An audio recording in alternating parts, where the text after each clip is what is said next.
¿Qué pasaría si te confesara que Persia nunca murió? ¿Solo se disfrazó con otro nombre? ¿Por qué un país con más de 2 milenios de historia decidió enterrar su identidad en pleno siglo XX? Esta no es la típica lección aburrida.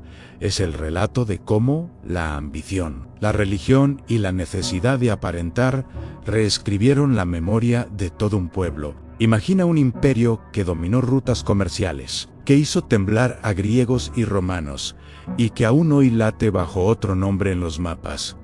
Persia no se esfumó, fue silenciada, que lleva a una civilización a renunciar a su propio reflejo. Prepárate, porque lo que descubrirás va mucho más allá de un cambio de palabra. Es la prueba de que la historia puede ser manipulada como una máscara. Así que si creías que sabías quién era Irán, espera a escuchar la verdad. ¿Estás listo para mirar de frente a una civilización que nunca aceptó morir? Pero, ¿cómo comenzó todo? ¿Y quiénes fueron los verdaderos arquitectos de lo que hoy conocemos como Irán? Para entenderlo, hay que retroceder hasta el segundo milenio antes de Cristo, cuando llegaron los pueblos indoiranios. Eran nómadas que hablaban lenguas indoeuropeas, parientes lejanos de quienes siglos después hablarían latín, griego o incluso portugués y español. Su idioma no se parecía en nada al árabe, que muchos hoy asocian erróneamente con Irán. No. En persa antiguo, Madar significaba madre y Peder, padre, ecos que aún resuenan como mater y pater en latín. No eran solo sonidos, eran raíces de una cultura distinta, profunda, milenaria. Entre esos pueblos, los medos y los persas. Los medos se asentaron al noroeste del actual Irán. Eran poderosos, organizados y rápidamente se impusieron como fuerza dominante. Los persas, por otro lado, se instalaron más al sur, en una región llamada Pars, de donde viene el nombre Persia. Era una tierra fértil, estratégica, mas no especialmente poderosa. Al inicio, nadie podía imaginar que ese pueblo sería el que cambiaría para siempre el rumbo de la historia. En aquella época, Persa era apenas una designación geográfica limitada, no representaba a toda la región, ni mucho menos a una civilización entera. El verdadero centro de poder eran los medos. Fueron ellos quienes fundaron el primer imperio importante en esa parte del mundo. Mucho antes de que el nombre de Persia se pronunciara en las cortes extranjeras o en los libros de historia.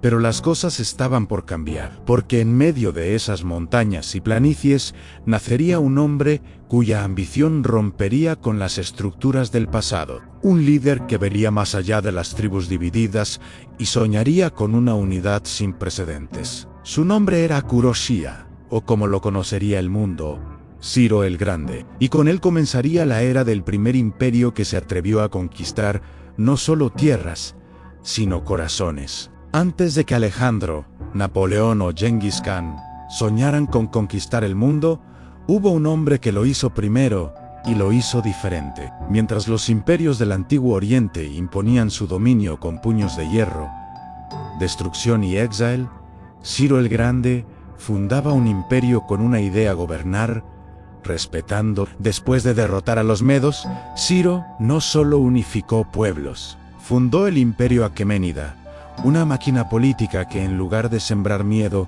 cultivaba lealtad. En lugar de imponer una sola lengua o religión, protegía los templos de los conquistados, respetaba a sus dioses y permitía que sus culturas florecieran. Para los judíos exiliados en Babilonia, por ejemplo, no era un invasor, sino un libertador. Para los babilonios, no un enemigo, sino un restaurador. Elegido por Marduk, Ciro no se proclamaba enviado de un dios persa, se convertía astutamente en el elegido de los dioses locales. Y funcionó de manera brutalmente eficiente bajo Ciro y sus sucesores, especialmente Darío, y el imperio persa Se expandió desde las riberas del Indo hasta las costas del mar Egeo, desde Egipto hasta Asia Central. En menos de un siglo, absorbieron los grandes imperios del mundo antiguo y los convirtieron en provincia. Egipto, Babilonia, nombres que antes dominaban la historia, ahora respondían a Persépolis. Pero el tamaño no era su única hazaña. Este imperio desarrolló una red de caminos que unía miles de kilómetros de territorio, un sistema de mensajería tan veloz como el relámpago y una burocracia que no solo controlaba, administraba, registraba, negociaba. Fue una obra maestra de diplomacia, estrategia y pragmatismo. El historiador Lloyd Llewellyn Jones, entre muchos otros, lo llama, sin rodeos, la primera superpotencia del mundo. Sin embargo, el equilibrio entre respeto cultural y poder centralizado era delicado, como un hilo tenso sobre el que caminaba todo el imperio. Bastaba un empujón o una espada para romperlo, y ese empujón venía cabalgando desde Occidente, liderado por un joven ambicioso de nombre Alejandro. Lo que estaba por venir no era solo una guerra, era un choque entre dos mundos. En el año 334 a.C., un ejército relativamente pequeño, pero disciplinado, cruzó el Helesponto rumbo al este. Lo lideraba un joven rey macedonio que aún no cumplía los 30 años. Su nombre era Alejandro, pero el mundo lo conocería como Alejandro Magno. Su objetivo no era simplemente conquistar territorios, era vengar a Grecia, humillar a Persia y tal vez, solo tal vez, convertirse en leyenda. Y lo hizo en una serie de batallas decisivas: Gránico, Aiso y finalmente Gaugamela. El ejército persa fue aplastado. El imperio aqueménida, que durante generaciones había gobernado medio mundo, colapsaba ante la embestida de un joven con la ambición de un dios. Pero lo más sorprendente no fue su victoria, fue lo que hizo después. Alejandro no destruyó Persia, no la borró del mapa, la admiró, la estudió y en cierto modo se convirtió en ella. Se casó con princesas persas, vistió túnicas orientales, participó en rituales zoroastrianos y comenzó a llamarse a sí mismo sucesor legítimo de los reyes aqueménidas. Conservó la burocracia persa, gobernó desde palacios persas y para muchos griegos eso era imperial, perdonable. Dentro de su ejército, esta persificación desató una tormenta. Generales y soldados formados en los ideales helénicos veían en sus actos una traición. No habían venido a destruir Persia, a liberar a Grecia del yugo oriental. Ahora, su líder parecía haber caído bajo el hechizo del lujo, la pompa y la espiritualidad persa. Las tensiones internas crecieron y algunos empezaron a conspirar,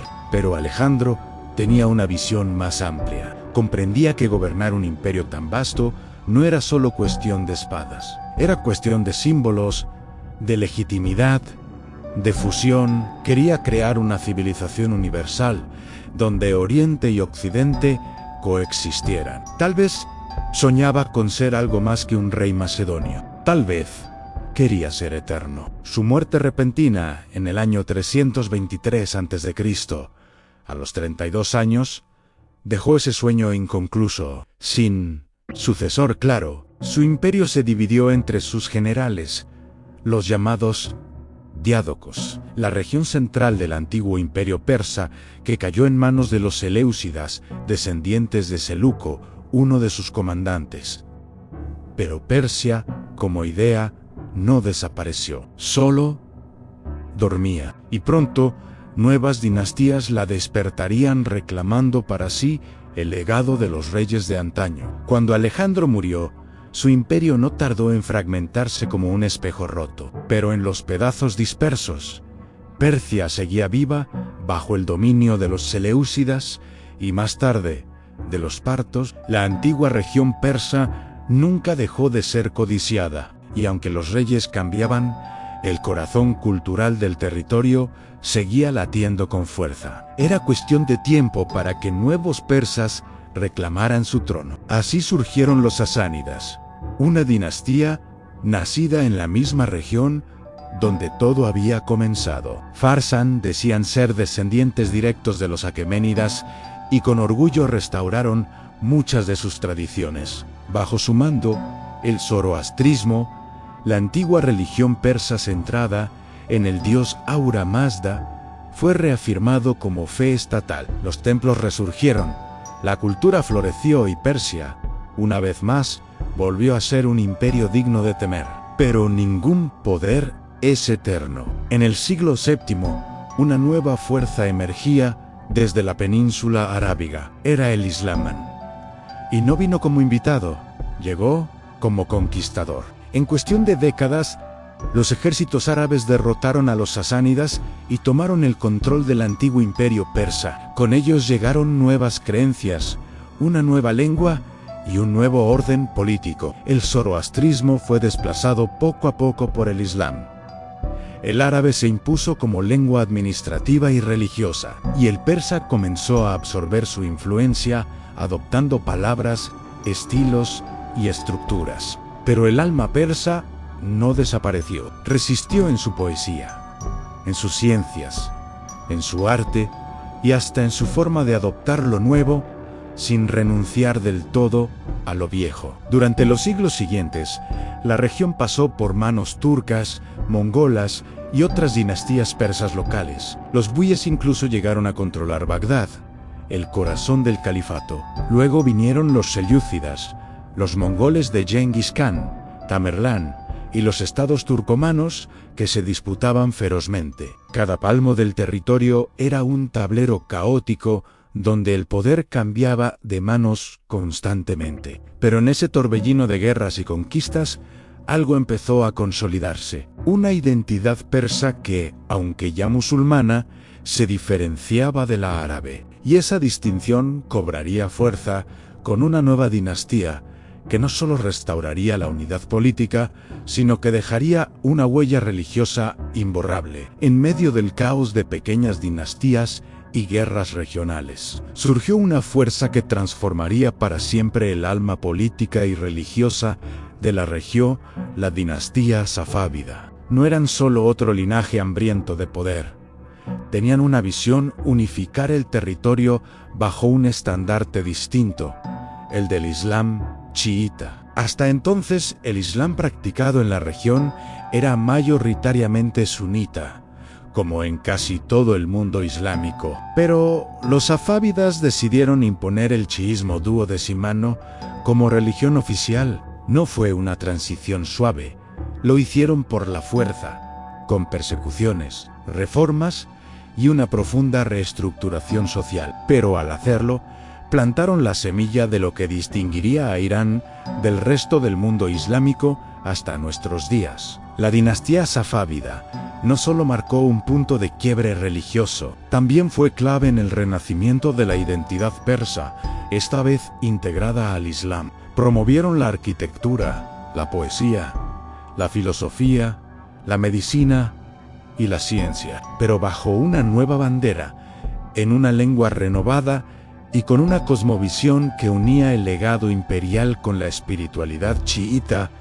Fue una nueva Persia con otro rostro, y con ese nuevo rostro, el término Irán comenzó a reaparecer con más fuerza. Derivado de Erihan, la tierra de los arios, el nombre tenía raíces profundas, milenarias, pero hasta entonces había sido usado más dentro del país que fuera de Elan. En contraste, Persia, que originalmente solo designaba una provincia. Fars era el nombre por el cual los extranjeros conocían al país desde los tiempos de los griegos. Así, mientras los safávidas consolidaban su control y las siguientes dinastías, como los Qajar, mantenían viva la estructura del Estado, se gestaba una dualidad: Persia para el mundo exterior, Irán para los propios iraníes. Una ambigüedad que no era casual ni permanente, porque en el siglo XX, con la llegada de un nuevo monarca decidido a modernizar y occidentalizar el país, esa dualidad se resolvería no en batallas ni tratados, sino con una simple carta enviada a todas las embajadas del mundo. Durante siglos, el mundo conoció a esta tierra milenaria como Persia. Era un nombre que evocaba imperios gloriosos, tapetes finos, poesía mística y ciencia avanzada. Pero también, para muchos en Occidente, Persia representaba lo exótico, lo distante, lo decadente, herencia de narrativas griegas que la retrataban como una civilización de lujos excesivos, tiranía y corrupción moral. Fue en este contexto, ya en el siglo XX, que Reza Shah Pahlavi, el entonces monarca iraní con ambiciones modernizadoras, decidió tomar una decisión tan simbólica como estratégica. En 1935 envió una circular diplomática a todas las embajadas extranjeras solicitando que en adelante su país fuera llamado por su nombre Indo-Irán. ¿Por qué hacerlo? No se trataba simplemente de una preferencia lingüística, era un intento por desprenderse de la visión orientalista que Occidente tenía sobre Persia, una etiqueta cargada de connotaciones coloniales. Al adoptar Irán, nombre que en persa significa la tierra de los arios o de los nobles, el país buscaba proyectar una nueva imagen, más fuerte, moderna y soberana, una maniobra de diplomacia simbólica, pero no exenta de polémica dentro del país. Muchos intelectuales y ciudadanos vieron la decisión como una traición. Para ellos, Persia representaba un pasado glorioso. Los aqueménidas, Darío, Ciro, la literatura, la medicina, la grandeza de un imperio que desafió al mundo. Abandonar ese nombre era, para algunos, como romper con la herencia de milenios. Pero la decisión se mantuvo. Irán sería el nombre oficial, y así pasaría a los libros, los periódicos y los tratados internacionales. Sin embargo, la historia no se detuvo ahí. En 1979, tras una revolución liderada por el ayatolá Khomeini, la monarquía fue derrocada y se instauró la República Islámica de Irán. Las relaciones con Occidente colapsaron, el chiismo se volvió aún más central y la percepción global del país cambió radicalmente. Hoy, Irán evoca para muchos imágenes de tensiones geopolíticas, sanciones, conflictos y fundamentalismo. Mientras tanto, Persia, curiosamente, ha recuperado un aura romántica asociada con la grandeza perdida, la cultura refinada y un pasado casi mítico. Dos nombres, una misma tierra y una lucha constante por decidir cómo será recordada. Porque a veces, un simple nombre esconde una guerra silenciosa entre lo que fuimos, lo que somos y lo que el mundo quiere ver en nosotros. Y ahora, la pregunta va para ti, ¿qué opinas? ¿Crees que Irán hizo lo correcto al desprenderse de Persia para proyectar una identidad distinta?